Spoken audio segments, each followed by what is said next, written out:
महात्मा बुद्ध एक गांव में ठहरे हुए थे। वे प्रतिदिन शाम को वहां पर सत्संग किया करते थे। भक्तों की भीड़ बहुत होती थी क्योंकि उनके प्रवचनों से जीवन को सही दिशा का बोध प्राप्त होता था। गौतम बुद्ध की वाणी में गजब का जादू था। उनके शब्द श्रोताओं के दिलों में उतर जाया करते थे। एक युवक प्रतिदिन गौतम बुद्ध का प्रवचन सुनता था।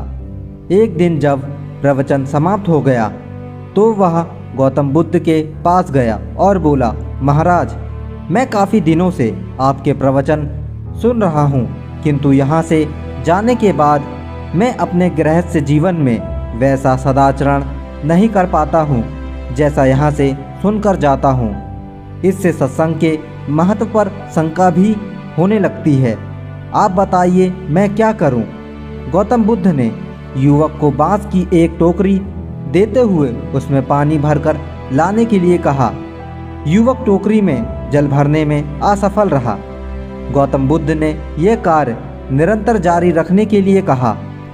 युवक प्रतिदिन टोकरी में जल भरने का प्रयास करता, किंतु वह सफल नहीं हो पाता। कुछ दिनों बाद गौतम बुद्ध ने उससे पूछा, इतने दिनों से टोकरी में लगातार जल डालने से क्या टोकरी में कोई फर्क नजर आया? युवक बोला, एक फर्क जरूर नजर आया है। पहले टोकरी के साथ मिट्टी जमा होती थी, अब वह साफ दिखाई देती है, कोई गंदगी नहीं दिखाई देती है और इसके छेद पहले जितने बड़े भी नहीं रह गए, वे बहुत छोटे हो गए हैं।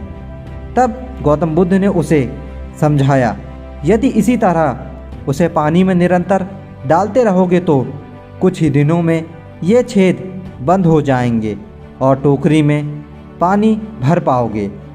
इसी प्रकार जो निरंतर सत्संग करते हैं उनका मन एक दिन आवश्यक निर्मल हो जाता है।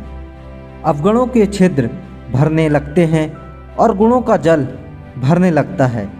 युवक ने बुद्ध से अपनी समस्या का समाधान पा लिया।